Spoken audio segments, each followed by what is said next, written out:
Kita melanjutkan pembahasan dari kitab Keluaran.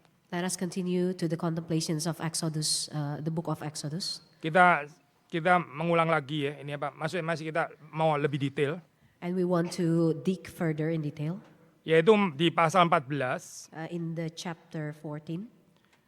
Kalau nggak saya salah ingat waktu itu sudah baca sampai 9 ayat 9 atau 10 ya. And last week we have read until verse 10. Kita akan melanjutkan bagian berikutnya sampai dengan ayat ke 18 ya. And let's continue until the verse 18. Exodus chapter 14. Kita membaca, saya buka bahasa Inggris saja. Saya baca bahasa Inggris ya. Yeah. Let me start from verse 10. Saya mulai dari ayat 10 ya. Exodus chapter 14. When Pharaoh drew near, the people of Israel lifted up their eyes, and behold, the Egyptians were marching after them, and they feared greatly. And the people of Israel cried out to the Lord. They said to Moses, "Is it because there are no graves in Egypt that you have taken us away to die in the wilderness? What have you done to us in bringing us out of Egypt?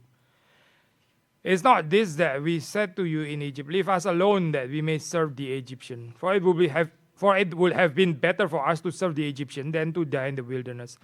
And Moses said to the people, "Fear not, stand firm, and the salvation of the Lord, which he will work for you today. For the Egyptians whom you see today, you shall never see again. The Lord will fight for you, and you have only to be silent."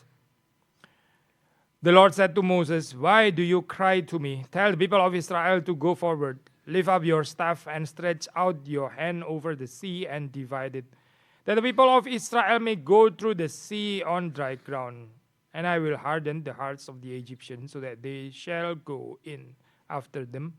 And I will get glory over Pharaoh and all his host, his chariot and his horsemen. The Egyptians shall know that I am the Lord when I have gotten glory over Pharaoh, his chariots and his horsemen." Sampai di sini pembacaan firman Tuhan, mari kita berdoa. Let us pray. Tuhan berkati untuk perenungan pada hari ini. Lord, kindly bless today's contemplation. Tuhan menolong supaya kami boleh mengerti kehendak Tuhan. Kindly help us so that we can understand your desire. Berkati hamba-Mu, berkati juga yang menerjemahkan. Bless the one who delivered the sermon. Bless the one who will translate. Dan berkati setiap kami yang merenungkan, baik yang di tempat ini maupun juga yang di kota-kota lain. Bless each one of us that attend and contemplate here and also in the other cities. Demi Yesus Kristus kami mohon berkat-Mu. Demi Jesus Christ, we wish to your blessing. Amin. Amen. Ya, coba kita membaca di dalam pasal sebelumnya di situ ya, pasal 13 ini sudah ditekankan di situ bagaimana Tuhan itu memimpin bangsa Israel keluar. If we read in the previous chapter, it was actually stressed on how God lead Israelites to go out of Egypt. Termasuk juga pada pasal ini kita melihat penekanan strategi yang dari Tuhan. Including in this chapter that also God reveals his strategy. Ya, Tuhan bekerja itu ada strateginya. God works with strategy. Ya, kadang-kadang strateginya Tuhan nggak cocok dengan strateginya kita manusia. And sometimes it doesn't suit our strategy. Ya, waktu kita mengatakan kita nggak pakai human strategy, bukan berarti terus Tuhan itu nggak ada strategi. And when we say God doesn't use human strategy, doesn't mean he doesn't have one. Kita perlu peka di dalam menanggapi strategi Tuhan. And we need to be sensitive in facing God's strategy. Pekerjaan dunia, pekerjaan iblis itu licik ya. The work of devil is actually very evil.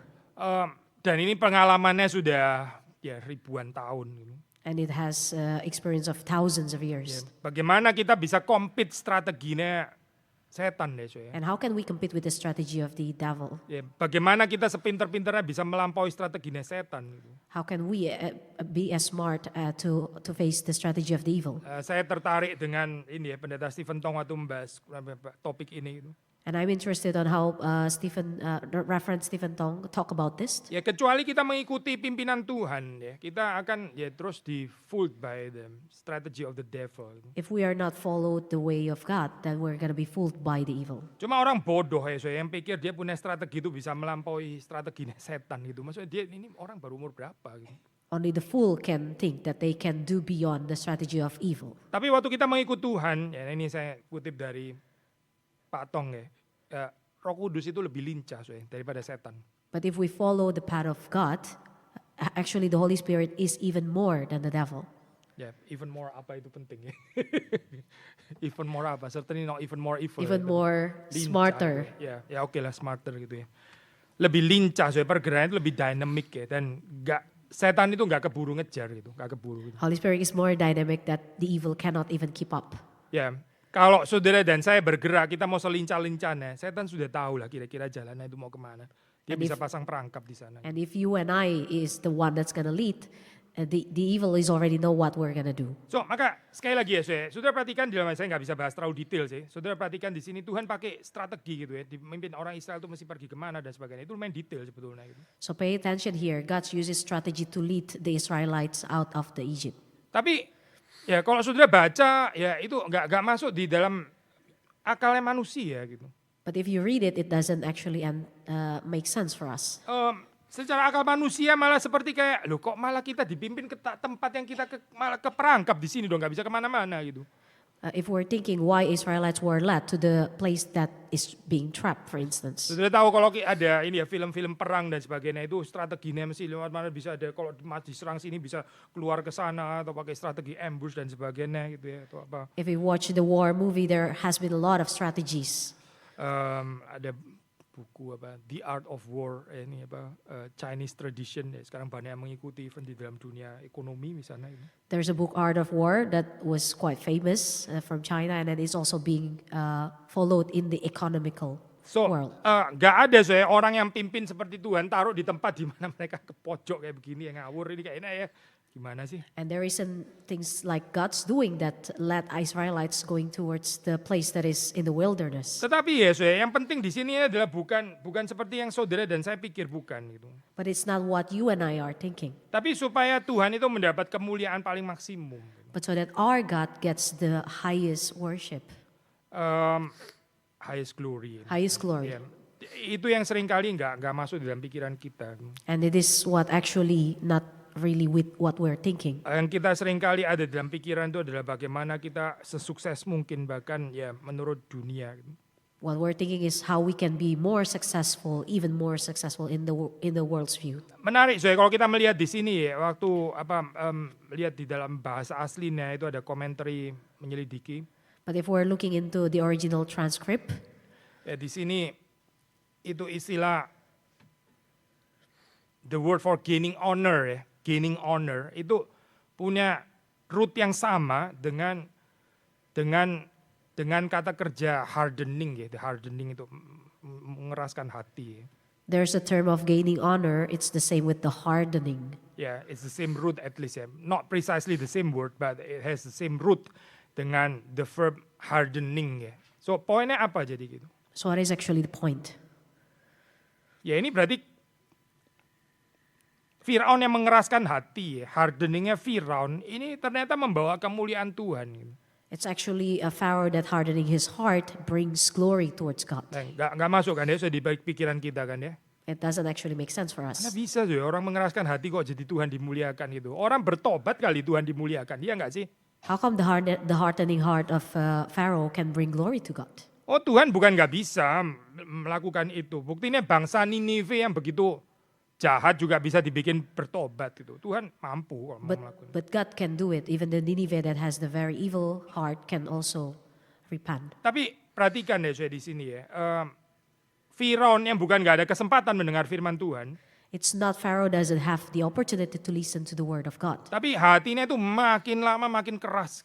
But it's heart that is getting hardened. Dan ini ya hati yang makin keras itu ternyata membawa kemuliaan Tuhan. And the hardening heart is the one that brings glory to God. Nah, ini saya harap saudara jangan pakai ini menjadi satu justification Ya nggak apa-apa sih, makanya gitu ya, kita di Stockholm sekeliling kita orang keras hatinya semua ya oke juga gitu. And it doesn't mean that we need to bring justification. It's okay that everyone next to us is hardening their heart. Saudara perhatikan ya, mungkin bedanya di sini adalah And we need to pay attention the difference. Musa itu menghampiri Firaun, Musa menghampiri Firaun dan lagi dan lagi dan lagi dan lagi dan lagi. Moses comes to Pharaoh over and over and over again. So ada usaha di sini ya untuk menegur Firaun, bukan nggak ada gitu. And there's a strong effort to rebuke Pharaoh. Saya nggak tahu ya ini keadaan kita di sini, kita melakukan yang sama nggak dengan orang di sekitar kita gitu. And I don't know if we do the same thing with the people in Stockholm. Orang itu hardening ya satu hal gitu, tapi ada bagian daripada orang percaya untuk terus memberitakan firman Tuhan seperti Musa juga memberitakan firman Tuhan. One person is hardening their heart, but it's also our task to come to them. Tapi kemudian setelah apakah mereka kemudian menerima atau mengeras hati, itu urusannya Tuhan, bukan urusannya kita. But eventually, if they keep on hardening their heart or not, it's we leave it to God. Perhatikan saya bahwa di sini ya Red Sea Crossing ini, maksudnya peristiwa ini ya, itu menyatakan kemuliaan Tuhan secara ya publicly. And crossing the Red Sea is actually an event that's showing the glory of God in a public manner. Sekali lagi ya saya, ini di Eropa gitu ya, di Jerman, di Swedia, perhaps juga di Swiss. And in Europe, in German, Swiss, Stockholm, Jadi kadang-kadang Sweden. religion itu dijadiin sesuatu yang ya private deh saya. Saudara bukan nggak boleh religious ya, saudara boleh religious ya, tapi itu keep it in your private matter gitu ya, bukan something you share itu. Religion is kept very privately, not showing it to others. Ya, jadi orang ya nggak terlalu ada apa ya, seperti kayak secara culture itu dibikin demikian rupa untuk nggak witnessing gitu. That is politically correct gitu. So culturally, it was made for the others not to witness religion. Culturally correct gitu jadinya ya gitu ya. Kalau saudara witness itu seperti kayak, waduh saudara terlalu agresif, terlalu masuk ke dalam kehidupan orang lain, ini private matters kok lu share-share kayak begini gitu. If we're showing it too publicly, it becomes even more offensive. Tetapi kalau sudah membaca, boleh terjemahan lebih ini kali ya, lebih panjang gitu. Saudara kalau perhatikan di sini ya, di dalam cerita yang kita baca di dalam Exodus, If we're pay attention on the story of Exodus, ini kan bukan miracle yang cuma dilakukan untuk Musa doang gitu ya, terus yang ini apa, yang mengetahui gitu. this is not something that was just done by Moses, Tetapi ini didemonstrasikan oleh Tuhan supaya dilihat bukan cuma oleh Israel, bukan cuma oleh Mesir, tapi ya semua orang yang nanti akan membaca cerita ini. but this was demonstrated by God so that everyone can see this. Perhatikan saya di sini, saya kutip ini ya, Fred Heim di sini. Now I'm going to take the quotation from Fredheim. Dia bilang, the language of praise always entails both language to God, in bracket adoration, and language about God, in bracket witness. So, waktu community of believers itu memuji Tuhan, When community of believers praises God, ya itu ada bahasa pemuliaan, ada adorasi. there is adoration words in it. By the way, saya spontaneous keinget ya, ini lagu tadi saya tulis, mumpung belum lupa tulis di WA grup pengurus ya, itu lagu itu saya tahu sudah ngikutin yang ini kan ya, dari apa ini, Gary Bandung. Gary Bandung kan ya, itu tapi lagunya itu terlalu remote saya itu. Teksnya mungkin bagus ya, tapi kita nggak bisa nyanyi. Saya perhatiin kita nggak bisa nyanyi, so we cannot sing, what's the point ya gitu. Atau kita mau bahasa Latin aja sekalian saya itu ya, bahasa Yunani gitu ya, luar biasa keren gitu, tapi no one understand, terlalu susah saya lagunya gitu, atau saya nggak ngerti lagunya, correct me if I'm wrong ya, ini nggak usah, terlalu susah saya, ganti aja, kita ada Kidung Reform Injili, saudara ganti pilih dari sana, kalau boleh lagu baru, new song maksimum itu one per worship ya saya, jangan new song, helpless gitu ya. Ini kita gimana nyanyinya gitu. So perhatikan saya bagian ini. Oke, good. Language to God ya, adoration. Tapi juga ada language about God, witness. There are two adoration to God and also language to About God. God. Ya, it's witness jadi ya. Maksudnya gini loh saya. Poin yang mau kita katakan adalah praising God without witness itu non-existent di Bible itu nggak ada gitu. The strong point is that praising God without witnessing is nothing. Iya, itu nggak pernah ada di dalam Alkitab itu. There's non-existent in Bible such thing like that. Kalau kita beribadah kepada Tuhan, ya kita bersaksi tentang Tuhan. Gitu. If we pray to God, then we witnessed about Him. Gak bisa, saudara cuma beribadah kepada Tuhan, memuji Tuhan, tapi nggak ada saksinya. Itu nggak bisa, gitu. If Nggak ada we itu. pray, glorify Him, but then there's no witness, it cannot be. Sebaliknya juga tentu saja nggak ada juga ya orang yang terus keep kesaksian tentang Tuhan, tapi dia nggak pernah beribadah. Ya aneh juga kan, seperti saudara tahu gitu. And the same thing if we confess about God and then there's no prayer in it, Tapi nothing. mungkin kita bukan no worship ya, beribadah itu worship gitu, bukan prayer, tapi no praising and no worship. No praising and no Ya, worship. no adoration, nggak datang kebaktian gitu ya, tapi terus keep menginjili gitu misalnya. Kan aneh kan, saudara rasa aneh nggak sih ya? Orang yang ngajak orang itu apa ya, percaya Yesus Kristus apa, tapi dia sendiri nggak pernah kebaktian, aneh nggak sih, For aneh kan? instance, someone that never comes to Sunday service but then keep on doing evangelical. Tapi sebaliknya itu juga aneh sebenarnya, cuma kita kadang kurang sadar ya. Kita pikir yang pertama tadi lebih aneh. Kalau orang terus membawa orang challenge other people to believe in Jesus Christ but never go to Sunday worship. Kita bilang this is benar-benar aneh sekali gitu kan ya. Tapi kita nggak rasa aneh kalau orang keep attending Sunday worship tapi terus nggak ada witnessing. Kita nggak rasa terlalu aneh gitu. But for the one that every Sunday attending Sunday service, but then also never do the evangelical, it's our witnessing. It's the same thing. It's also weird. Memang sih ini di Eropa ini tough ya, seperti kita semua tahu tough gitu. And we know in Europe it is tough. Ya kita mengundang sesama orang Indonesia ya sudah mengundang mungkin nggak datang juga gitu. We already invited our fellow Indonesian friends, but still they didn't want to come. Ya sudah kita ngundang yang lain lah. Itu kan Paulus juga begitu ya. Then we invite the others, same like Paul. Paulus nggak terus stick sama orang Yahudi loh, enggak gitu. Dia menginjili orang Yahudi, ditolak. Ya sudah, akhirnya bukan cuma Paulus ya, Tuhan yang bikin dia minggir. Ya sudah pergi ke bangsa-bangsa lain. Paul also invited mostly Jews, and then after that he was rejected, and then he tried the others. Even God led him towards the other path. Ya, inisiasinya itu bahkan dari Tuhan, bukan Paulus ya. And the initiation is even coming from God. Tapi saudara jangan karena ditolak apa terus saudara keep apa ya, orang Jawa bilang nelongso itu apa ya, itu self pity gitu ya. Terus kita jadi apa ini namanya, sakit hati lagi ya karena ditolakin, terus lama-lama kita jadi dingin gitu ya. Sudahlah memang bodoh amat gitu, kenapa saya mesti ngajak terus. But if we are rejected, we shouldn't be like feeling self pity to ourselves, but we can keep on trying. Ya, perhatikan ya saya kehidupan Paulus gitu. Pay attention on the life of Paul. Dia minggir ke tempat lain, bukan terus menghayati sakit hatinya, ketertolakannya, bukan itu, bukan. He tried with the other pathway and not just focus on his rejection, being rejected. Ya. Siapa sih yang nggak sakit itu ya, rejected, semua orang itu ya sakit. Who is not feeling hurt gitu. if you are rejected? Tapi kita kadang-kadang berusaha comes to term dengan our rejection, ini yang bahaya gitu. But sometimes we comes to term with the rejection, and this is the dangerous Maksudnya one. kita ya daripada rejected painful ya sudah, saya mulai menjadi dingin sekarang gitu. Dan mulai saya jadi indifferent aja gitu. And if I am being rejected, so I'm being indifferent and I don't want to do it Ya, again. lu mau tolak lagi sudah gak mempan, sudah kebal gitu ya misalnya ya. If you rejected me again, it's fine. I feel nothing. Sekali lagi ya saya, di Alkitab bukan gini loh ceritanya. But this is not the story of the Bible. Paulus masih menangisi orang sebangsanya. Paul still cries for his people. Tapi dia bergerak ke tempat lain, dipimpin Tuhan untuk bergerak ke tempat lain. Ini pergerakan ke tempat lain ini nggak ada, nggak ada. But he was led by God to move to the other way. Paulus bukan terus keep lamenting, ya kenapa ya orang sebangsa saya nggak percaya kok susah banget ya, keras banget tadi. Bukan. Paul is not keep on lamenting on why I was kept being rejected.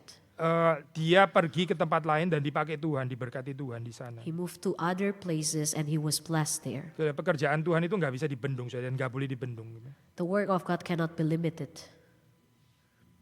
Saudara pernah lihat ini nggak sih, satu air yang mengalir gitu ya, ini weather yang ukuran makro atau ukuran yang kecil ya. Air itu kalau dia cepat jalannya dan besar volumenya. Have you seen the stream of water that is so big? Waktu dia mengalir, dia kan mestinya ada alirannya. Tapi kalau itu misalnya mampet, dia akan cari cara untuk ke tempat lain. Dia nggak terus nunggu di situ mampet, ya kita mesti sabar, tunggu sampai mana ada kayak begitu. When it flows, it's gonna try, and if it's gonna be blocked the pathway, water will find its way. Ya, dia akan bergerak ke tempat lain dan harus bergerak ke tempat lain. And it needs to move to another way. Bukan nungguin obstacle, hindrance ini kapan, ya udah 7 tahun, ya udah kita tunggu 7 tahun sampai di unblock. Mana ada kayak And not begini. just waiting for the blockage to be removed. Nggak mungkin itu, airnya datang terus kok gitu. Because water keeps on flowing. Tapi kalau misalnya bisa menunggu sampai lama, itu berarti apa Berarti nggak ada aliran lagi dari atas. Nah, ini yang celaka sekali ya. But if it keeps just waiting, it means there's no stream from the upper, and that's the dangerous one. Lama-lama bukan saja nggak nungguin ini sabar nggak, tapi lama-lama dia sendiri juga kering gitu. And in the end of the day, maybe the water becoming dry. Saya mau ngomong apa sih What do I want to say about Kalau this? kehidupan kita nggak terus tersirami air dari sorga ya, kita kayak nungguin terus gini. Orang Indonesia nolak terus, ya sudah kita tunggu. Terus kita makin lama makin kering, makin indifference, makin dingin dan sebagainya. If we are keep on waiting from the water from the heaven, and it's not yet coming, and we're just okay being rejected, that we're gonna be dry like that. Positively speaking yang kita mau katakan, tapi kalau kehidupan kita terus dibanjiri oleh berkat Tuhan, itu nggak mungkin nggak cari jalan, itu nggak mungkin. But if our life overflow with the blessing of God, then we will definitely find another way. Saudara nggak harus stick kok dengan grup tertentu yang ini terus, nggak harus gitu. Tapi harus mengalir, airnya itu harus mengalir. And you're not always just have to keep with the certain group. You have to give the overflowing blessing to others. Ya, hopefully ya, ini menjadi realita di dalam kehidupan kita. And hopefully it can become a reality in our life. So, balik lagi ke cerita ini, Exodus ya. So going back to Exodus, Kita sudah membaca perkataan orang Israel yang agak aneh ini. we have read the words from Israelites that is not so nice. Ya, dia bilang, ngapain sih pimpin-pimpin kita sudah benar-benar di Egypt gitulah ya kira-kira. Ketika kita baca tadi. Which verse? Itu yang tadi kita baca di verse ke... Yang dia 12, jawab is it? Musa itu loh maksudnya. Ngapain lu ini ya suruh Leave kita us. keluar. Verse 12 is not what we said to you in Egypt. Leave us alone that Yeah. we may serve the Egyptians. For it would have been better for us to serve the Egyptians than to die in the wilderness. Perhatikan ya saya, ini orang yang sudah di dalam bondage ya, itu mau dikeluarkan dari bondage itu nggak gampang-gampang banget ya ternyata gitu. The Israelites that is already in the bondage of slavery, it was not easy to be taken out from there. Mungkin bagian kita bondage itu kan nggak enak kan, harusnya mau lepas gitu ya. Ternyata enggak loh, nggak begini ya The realitanya. slavery bondage should be not nice to be kept, but actually they don't want to release from it. Ya, ternyata life of bondage itu bisa menciptakan semacam apa ya, comfort zone gitu ya. Heran ya saya.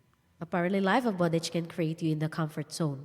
Ya itu yang disebut dengan addiction dan sebagainya memang di situ kan. And this is example of like addiction, for instance. Kok bisa-bisanya ya, terus membandingkan ini apa deliverance yang dari Tuhan, pekerjaan yang dilakukan melalui Musa dengan tetap di bawah Egyptian bondage itu kok bisa-bisanya ya bandingin kayak begini. How come Israelites comparing the work of God being get them out of the slavery with the life that they had in Egypt? Dan pertanyaan ini kan memang sederhana gitu ya. Jadi Israel ini sebetulnya mau serve siapa? Serve Firaun ya, the worldly empire, atau serve Allah yang sejati.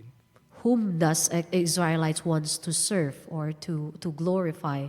Is it Pharaoh, the worldly empire, or God? Sama di dalam kehidupan saudara dan saya, kita juga ditanya pertanyaan yang sama. Kita ini mau serve siapa sebetulnya? Mau serving worldly facilities atau apapun gitu ya, atau kita serving the true God? And it's the same with your life and my life. Do we want to serve the worldly facilities or God? Saya kutip ini ya, saya kutip lagi dari apa ini, Fred Heim. Dia sendiri juga mengutip dari teolog yang lain. And I will take the quotation from Fredheim again. Yet the desire to stay in Egypt, and now the urgent pleas to return there are typical for people who have gone through an extensive period of oppression. Saya terjemahin bebas ya saya ini. Keinginan tuh tetap berada di dalam perbudakan itu ya. Itu ini menurut ini ya Pak, seorang theologian Freire namanya.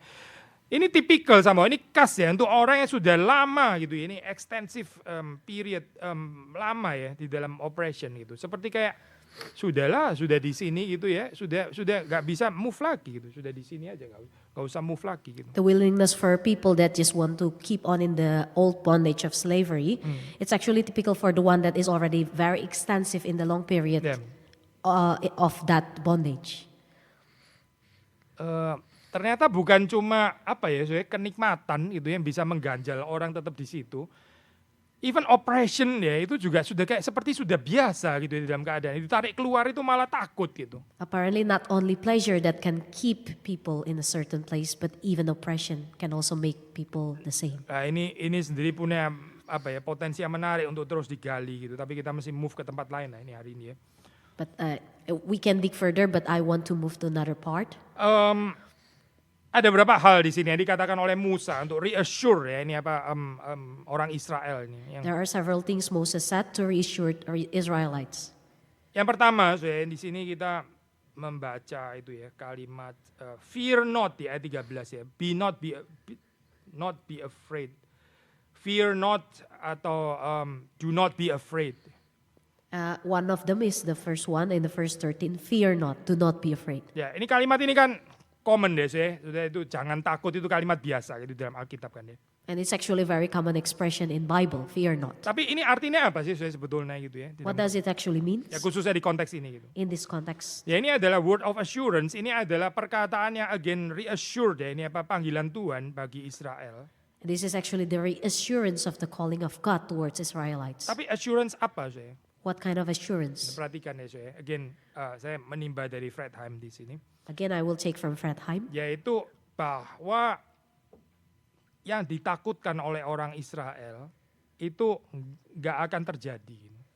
What is fear by the Israelites, actually it's not going to happen. Saya percaya sudah pernah baca lah ya di sosmed gitu ya, tulisan-tulisan mengingatkan. I believe you have ever read in the social media some writings reminding about. Itu apa ya, kekhawatiran kita itu, nggak tahu lah angkanya mungkin nggak mutlak ya, tapi 90% itu imajinasi kita yang sebetulnya nggak happening. Like our worries is actually 90% coming just from our imagination. Ya, mungkin ada yang terjadi juga sih, tapi 10% nggak proporsional sama sekali dengan negatif pikirannya kita gitu. Some of it might happen like 10%, but it's not proportional to what we're fear about. Tapi itu sudah merampas sukacita kita ya. But it's already taken away all the joy that we have, Merampas cinta kasih kita, take away our love, merampas banyak energi. and also our energy. Ya, the worst fears nggak pernah di-realize di dalam kehidupan ini nggak terjadi sebetulnya. The worst fear never happened. Tapi kita terus mempersiapkan diri ke sana gitu ya, nggak ada poinnya sebenarnya gitu. But we always prepare ourselves towards those fears. Ya ini saya waktu dikatakan do not be afraid atau fear not. And Ya that's ini actually the bilang, meaning of the fear not. jangan takut. Ngapain meracuni dirimu dengan hal-hal yang kamu takutkan ya sebetulnya ya nggak tentu terjadi dan nggak terjadi sih di sini. Gitu. Do not be afraid. Why are you worrying yourself with things that might never happen? Ya, so kalau kita mengontraskan lawan katanya fear atau ini ya afraid, ini ya be afraid, ini apa sih ya? Ya makanya itu courage ya, courage. And the contrast of word of fear not is actually courage. Courage ini sudah juga mesti mengerti secara tepat ya gitu. And we need to understand this word courage in the right context. Ini bukan cuma di dalam pengertian courage, pokoknya ada orang yang memang tipenya itu courageous gitu ya, berani, nekat lah orang Indonesia bilang gitu ya. It's not just for someone that is brave or courageous enough. Nekat apa ya kok? Too brave? Too brave. To make everything Or langsung risky. jadi ini. Take a lot of risk. Oh ya oke, mungkin ya gitu. Orang yang jiwanya entrepreneurnya kuat gitu ya, so ada ini ada. Tapi sudah mesti mengerti courage in the biblical sense itu apa. But you need to understand courage in a biblical sense. The courage to believe, The courage to believe. The courage to believe in the promise of God. Ini keberanian untuk percaya kepada janji Tuhan. The courage to believe in the promise of Ya, God. termasuk juga the courage to follow God gitu, with all its risk semuanya gitu ya. Itu juga courage sebetulnya gitu. Also courage to follow God with all its risk. Kita kadang-kadang bisa ada courage, tapi bukan courage yang diperlukan di dalam kekristenan. Kita ada courage itu berantem dengan orang lain, misalnya itu courage juga mungkin, tapi courage dunia gitu. We sometimes also have courage maybe to fight against the others, but that's not what it's needed for Ya, the church. ada orang punya courage untuk doing apa itu namanya parkour ya, itu loncat dari satu ini, itu courage juga kan, tapi terus itu apa sih gunanya untuk ini? Or doing an extreme sport like parkour, for instance. What is the use of it? Ya kita nggak bicara courage itu, terus orang yang takut kayak gitu seperti kayak kawin, nggak berguna courage itu, bukan itu yang kita bicara. Gitu. That kind of courage is not the one that we're talking here. Yang kedua, di situ Musa mengatakan stand firm, do not be afraid, fear not, lalu stand firm. And the second word Moses said still on the verse 13, stand firm after fear not. Stand firm ini apa sih artinya? What does it mean? Ya jangan melarikan diri. Gitu. Don't run away. Stand firm, ya di sini gitu, stand firm. Stand firm here. Beradalah di tempat memang kamu ditempatkan Tuhan, ya sudah beradalah di situ. Gitu. Stay where the place where God placed you are. Dan be ready. And be ready. Saya nggak tahu saudara punya ini ya temperamen seperti apa gitu. I don't know what kind of temperament you have, Ya, termasuk saya. including me. Ya, dan kadang-kadang kita bisa punya kecenderungan deh itu melarikan diri dari kesulitan. Gitu. And we sometimes have the habit of running away from difficulties. Ya, yang menurut kita sudah ya terlalu sulit itu, atau mungkin terlalu panjang kali kesulitannya. Ya. Maybe it's a too long difficulties. Ya, lagi-lagi terus kita mengembangkan mental stoic indifference itu lagi gitu ya. And then we might develop the stoic indifference mentality, Sebetulnya kita sedang escape daripada ya permasalahan itu gitu. which we are actually escaping from the real problem. Tapi waktu Musa mengatakan kepada Israel stand firm di sini ya, stand firm itu. Ini bukan be indifferent, bukan ya, itu bukan itu loh gitu. And when Moses said stand firm, it doesn't mean that be indifferent. Bukan juga bilang don't ever care gitu misalnya. Bukan itu juga ya kalimatnya, tapi stand firm. Gitu. But it's stand firm. Berarti ya berada di tempat memang Tuhan taruh di situ and be ready. Be where you are, where God placed you, and be ready. Nah ini ya saya stand firm ini akan mempengaruhi apakah kita itu akhirnya bisa melihat pekerjaan Tuhan atau melihat apa gitu. And stand firm will influence whether we can see the work of God or not. Karena setelah stand firm di situ kan kemudian Musa mengatakan see the salvation of the Lord. Because after stand firm, he said in the same verse, see the salvation of the Kita Lord. mungkin anggap biasa kali kalimat ini, see the salvation of the Lord. Ya biasa ya kalimat ini. We might think it's just a common expression. Tapi ini apa sih sesuai pengertiannya gitu. What does it mean? Perhatikan deh, di dalam ketakutannya orang Israel, Pay attention in the fear of Israelites. mereka ini yang mereka lihat ini adalah apa yang bisa dilakukan oleh orang Mesir. Gitu. They only see the one that what Egyptian can do. Mereka sulit ya untuk melihat apa yang Tuhan bisa kerjakan. It's hard to see what God can do for them Terus melihat apa yang dunia bisa kerjakan. and see what the world can do. Terus melihat apa yang bisa dikerjakan oleh orang-orang powerful di dunia. And see what the powerful people can do in the world. Makanya di sini waktu dikatakan see the salvation of the Lord, itu merubah perspektif ya. Soalnya. When he said, see the salvation of the Lord, it changes perspective. Orang yang kehidupannya itu melihat apa yang bisa dikerjakan Tuhan, tentu berbeda dengan orang yang terus memikirkan apa yang bisa dikerjakan oleh dunia ini. The life of the people that see the salvation or the work of God is going to be different for the one that just see what the world can do. Ya, apa yang bisa dikerjakan oleh manusia, apalagi manusia yang jahat gitu. What the evil people can do, for Kita bisa instance. banyak ketakutan, banyak kekecewaan gitu. We're going to have a lot of fear and also disappointment. Lalu terus kemudian kita berusaha membangun kekuatan, berusaha membangun security juga dengan jalan strategi dunia lagi gitu. And again, we're going to build the strength, the strategy based on the world's view. Tapi Musa mengatakan kepada bangsa Israel ini ya, see the salvation of the Lord. But Moses said, see the salvations of the Lord. Stand firm ya, be ready di mana Tuhan station yourself di situ, be ready. And be ready where you are being stationed by God. Kalau sudah ini ya kita sudah tahu sih ceritanya ya. Tapi kalau sudah baca itu be ready apa? Mungkin sudah ambil ini kali ya, apa pedang atau apa kan kayaknya bakal berperang ini setelah ini gitu. And we know that the next of the story that be ready meanings they're gonna start for the war. Tapi terus kemudian kalimat berikutnya itu adalah ya keep still. You have only to be silent. And then the next verse we see that you have only to be silent. Gimana sih saya katanya be ready gitu ya, katanya suruh stand firm, sudah siap-siap tapi you have only to be silent. Why? Why suddenly after we are asked to be ready and then we have to be silent? Ya, ini di dalam terjemahan bahasa Indonesia ya itu I think kita bisa salah mengerti loh. Ini bukan berarti terjemahan Indonesia selalu jelek ya, bukan gitu. In Indonesian you might misunderstood this. Tuhan akan, saya baca ayat 14 ya. Tuhan akan berperang untuk kamu dan kamu akan diam saja ya. Kamu akan diam saja ya. Sudah tahu diam saja itu apa gitu? Ya do nothing gitu kan maksudnya kan ya. Bisa dibaca ke sana kan benar kan ya? Diam saja gitu. Saya ada orang lagi ngangkat ini ya meja gitu ya. So, kamu diam saja ya. Maksudnya ya udah berarti saya diam saja kan. Katanya suruh diam aja ya udah saya diam gitu. Passivity gitu ya. Bukan ini loh, saya bukan itu. The Lord will fight for you and you have only to be silent. But in Indonesian, it seems like you just do nothing. But that's not the kind of passivity Yeah. that was mentioned here. Ini bukan passivity saya, sama sekali bukan gitu.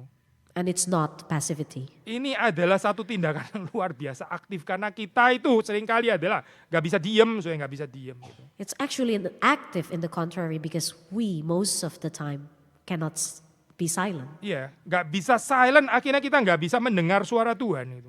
We cannot be silent until we cannot even hear God. Kita nggak bisa silent sampai kita nggak bisa see the work of God. Karena kita nggak bisa silent, saya nggak bisa silent. We cannot be silent until we cannot even see the work of God. Ini hidup yang terus restless deh, saya. Ini terus gitu ya, dipenuhi dengan ketakutan dan cari security. Tapi ini nggak bisa silence akhirnya gitu. Dan This akhirnya is- nggak melayani Tuhan gitu. Yeah, this is a restless and full of fear kind of world that we cannot just even be silent. Maka sekali lagi ya, saya, ini istilah ini ya, apa, you have only to be silent gitu. Ini waktu dikatakan kalimat ini, And this sentence, you have only to be silent, silent and see the word of God, itu maksudnya itu. silent and see the work of God. Ini bukan be silent, lu diam aja, do nothing gitu ya, biarin saya kerja sendirian gitu ya, lu nggak usah ngapa-ngapain. Bukan, saya bukan ke sana gitu. It's not that you just do nothing and let me just do the work. Yang ditegur di sini oleh Tuhan, kamu itu terlalu ribut, tahu nggak sih? Terlalu ribut, terlalu khawatir, terlalu ketakutan sampai nggak bisa melihat Tuhan bekerja. Gitu. What's God's rebuke here is because you are doing too much of not being silent, and that's why you cannot see the word Ya, of God. too noisy and too distracted with all your fears and so on gitu ya. Sampai nggak bisa, cannot see the work of the Lord. So, ini menarik saya kalau sudah baca ini ya, apa di cerita-cerita perang yang lain itu ya misalnya. It's interesting if we compare with the other war story. Memang saya tetap bisa ada kontras di sini ya. There's still a contrast. Saya sudah mengingat cerita itu ya, apa perang dengan apa ini Jericho ya, Jericho. If we remember the story of war in Jericho, Ya, situ kan diminta untuk ya apa itu memutari itu ya, tujuh putaran itu. it was us to do a seven Ya. rounds. Seperti itu terakhir mesti teriak kan ya, teriak. Setelah itu terus kemudian ini apa ya temboknya runtuh gitu. And then they need to shout, and then the wall brings down, or brought down. Kadang-kadang umat Tuhan juga dipanggil untuk meneriakkan satu battle cry ya, kadang-kadang. And the people of God actually were asked to shout out about the battle. Kadang-kadang seperti di sini diminta untuk silent karena cry out-nya itu ngawur, cry out yang lain gitu. But here we are asked to be silent because the cry out is not the correct context here. Mereka cry out, mereka berteriak apa sih? Mereka ya itu berteriak. Ngapain sih kita ada di sini? Lebih baik kita itu di Mesir dan seterusnya. Kan ngawur sih, ini teriakan ngawur. Because the cry out of they're saying is that why are we here? Why are we not staying in Egypt and so on? Nah, yang terus kemudian ini juga sedih di dalam cerita ini. Agaknya Musa ini juga termakan deh dengan teriakan ngawur mereka. And what sadly is also Moses was also followed towards this cry. Karena Tuhan menegur Musa di ayat 15 kita baca ya. Why do you cry to me? And God is also rebuking Moses. Why do you cry to me? Kenapa kamu juga ikut-ikutan berteriak kepadaku? Bukannya kamu ini pemimpin, harusnya memimpin mereka. Kok sekarang malah juga ikut-ikutan jadi teriak gitu. Why Moses cried to God? Because even though you are actually the leader of these Israelites. Tapi Tuhan sabar ya di dalam pimpinannya di sini. And God is very patient in his lead here. Tapi sekali lagi ya, ini ya refleksi untuk saudara dan saya. And again, this is reflection for you and I. Waktu kita melayani Tuhan, kita akan ketemu dengan orang-orang yang ngomel-ngomel memang gitu, orang yang teriak-teriak gitu. And when we serve God, we will definitely meet this kind of people that just cried. Ya, mereka yang tetap kayak leave me alone, I still want to be in my bondage, it's okay. Ngapain lu ganggu saya gitu ya. The people that just gonna say, leave me alone, I wanna be still in my bondage. Lalu kita mungkin juga bisa seperti Musa tuh, Tuhan saya sudah ngajak ya, dia nggak mau datang gini. Ngapain saya mesti ngajak kan? Mulai kita ikut-ikutan ngomel juga gitu. And we also maybe do what Moses did. See God, I already asked this person, but it doesn't happen. Musa ini orang yang agung seperti kita tahu ya. And we know Musa is actually a holy people, Tapi tetap dia bukan Yesus Kristus ya. but still bukan. he is not Jesus Christ. Ya, Musa bisa di dalam banyak hal dia mengingatkan kita akan Yesus Kristus. Tapi dalam bagian ini ya, jelas Musa memang bukan Yesus Kristus. Ya. Moses can remind us a lot about Jesus Christ, but in this case, of course, Moses is not. Mari kita belajar dari Yesus Kristus ya. Let's learn from Jesus Christ. Yang nggak pernah ya berteriak ya seperti kayak Musa berteriak ikut-ikutan menyalahkan Tuhan, nggak ada soal itu ya. Let's learn from him that never cried out and blame. Dia menanggung dengan sabar beban yang dipercayakan di dalam kehidupannya. Tuhan kita Yesus Kristus. Jesus Christ takes the burden in his life. Mungkin poin terakhir ya, saya balik lagi ke tadi ya, silent ya untuk mendengarkan, melihat ya, mendengar suara Tuhan, melihat pekerjaan Tuhan. And let's go back towards the silence and see the work of God. Ada calling for silence ya. There is a calling for silence. Mengapa saya Tuhan memberikan ini? Why God give us that? Juga sekaligus untuk menyatakan bahwa pekerjaan Tuhan itu ya betul-betul adalah pekerjaan Tuhan. Itu enggak ada influence daripada manusia, dari saudara dan saya. Because he wants to show that the work of God has no influence from human, At least di dalam bagian ini ya saya. at least in this part. Memang saya kalau sudah membaca perjanjian lama itu bisa ada banyak ini ya, banyak perspektif itu. Although if we read in the Old Testament, there are a lot of perspective. Misalnya saya kalau sudah membaca cerita Ruth, ya, cerita Esther, ini kan bukan kebetulan ya, ini perempuan di sini ya. For instance, the story of Ruth and Esther, it's not a coincidence that it's a female story. Itu lumayan kontras ya dengan cerita Exodus ya. And it's quite contrast with the Exodus story. Di situ Tuhan seperti kayak nggak terlihat gitu ya, nggak ada seperti kayak gambaran the God of Exodus yang membelah laut merah ya, dan kamu diam saja. Ini Esther dan Ruth yang mesti maju gitu, In perempuan lagi ya. In the story of Ruth and Esther, we didn't see God directly in action, and even these two are ladies. Ya, ini kadang-kadang saya ini diterjemahkan di dalam konteks ya, aplikasi di secularized Europe gitu ya. And sometimes it was translated in the secularized Europe Yeah. perspective. Ya ini ya kita gitu, kita yang harus menyelamatkan dunia ini, bukan berarti terus Tuhan jadi nggak ada, bukan. That we as human that needs to save the world, not Tapi- God. Loh, enggak, saya nggak bilang not God loh di situ. Saya bilang Tuhan itu saya bilang gitu ya tadi ya. Kita yang perlu menyelamatkan dunia. Tuhan itu seperti kayak seolah-olah nggak ada gitu ya. We are the one that needs to save the world as if God is not there. Ya, tapi seperti kita baca di dalam Esther dan Ruth, kita tahu Tuhan kok sebetulnya merajut kehidupan mereka itu tetap Tuhan gitu. But still in the story of Ruth and Esther, it was God that waves their lives. Tapi nama Tuhan ya seperti kan nggak muncul di sana. Tuhan ini sebenarnya ada atau nggak ada gitu ya. Kok semuanya diletakkan pada saya gitu. But the name of God was not being explicitly said there in the story of Ruth and Menarik ya, Esther. kalau kita melihat ini kekayaan teologi perjanjian lama gitu.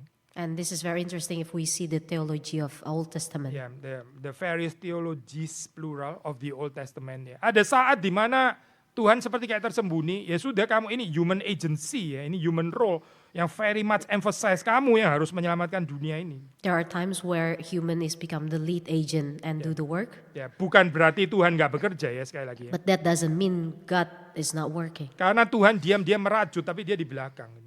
So God is the one that waves from behind. Tapi kalau sudah baca, saya balik ke Exodus sekarang. Kalau sudah membaca di dalam Book of Exodus, But if we read in the book of Exodus, di sini penekanannya itu adalah kepada God's agency seperti kita melihat ya. the stress is on God's agency. Ya, be silent ya. Kamu diam gitu, dengarkanlah ya. Lihatlah pekerjaan Tuhan. You need to be silent and see the work of God. Ya. Tapi setelah itu apa saya? What happened after that? Kita tahu di dalam cerita ini setelah itu Israel berbicara lagi kok ya. Mereka boleh memuji Tuhan gitu, bukan terus diam terus kan enggak gitu. And again, we know after that Israelites can still open their mouth and praise the Lord. Tapi perhatikan saya, waktu mereka memuji Tuhan itu sebagai respons karena mereka melihat pekerjaan Tuhan. But when they praise God, it actually the respond when they already saw the work of God. Sekali lagi ya, Tuhan bukan nggak mau kita itu ngomong, bukan nggak mau kita itu berbicara, bukan nggak mau kita itu bergerak, bukan nggak mau kita itu bekerja. It's not that God doesn't want us to speak out or to show an active presence here. Dan pertanyaannya itu adalah our work, our speech, our action itu itu adalah respons terhadap pekerjaan Tuhan yang sudah kita lihat atau bukan ini. But whether the work, the speech that we're saying, is it the result from what we have seen the work of God or not? Ya, dunia ini terlalu noisy gitu dan bicara itu bukan melihat, bukan merespons pekerjaan Tuhan, enggak, tapi pokoknya bicara saja, pokoknya bicara. The world nowadays is just too noisy because then you just speak just because you want to speak. It's not because of the response towards the work of God. Ya, kita juga bisa kayak gini loh, terus kita bicara terus cerewet gitu ya, terus bicara gitu. Tapi nggak ada waktu ya, saya nggak ada situasi di mana kita silent mendengar suara Tuhan, melihat pekerjaan Tuhan. We can always speak out being restless, but then in the end we don't have time to be silent to see the work of God. Seperti Israel yang dipenuhi dengan ketakutan. Just like Israelites that is full of fear. Yang dilihat adalah the greatness of Egyptian Empire dengan semua military power-nya. And which they can only see is the greatness of Egyptian with its military power. Tapi kalau kita percaya kepada Tuhan dan janjinya, But if we believe in God and His promise, ya kita belajar untuk bisa silent. we learn to be silent. Sekali lagi, ini bukan undangan untuk totally passive, apalagi fatalistik, bukan ya saya. Again, this is not an invitation for us just to be passive. Tapi ini adalah satu panggilan untuk refocusing ya. Apa yang kita lihat, apa yang kita dengar. But this is the invitation to refocus of what we see. Mari kita berdoa kepada Tuhan supaya kita boleh melihat pekerjaan Tuhan. Let us pray to God so that we can see His work. Boleh kami minta Saudara Kis untuk menutup dalam doa. Our Father in heaven, thank you, God, for the contemplation today. Thank you that you can lead us with your Holy Spirit to understand further the story of Exodus, especially reminding us so that we are not always have to speak out and being active, but for God, actually, those actions should be the response of seeing the work of God and give us also a chance to be silent and see the work of God that you have done into our life. May the contemplation today stays within our heart and we can bring it home and even, as you said, spread the word of God to more people around us and not being afraid of all the rejection but still stand firm and see the salvations of the Lord. Thank you, God. In the name of Jesus Christ, we pray. Amen. Amin.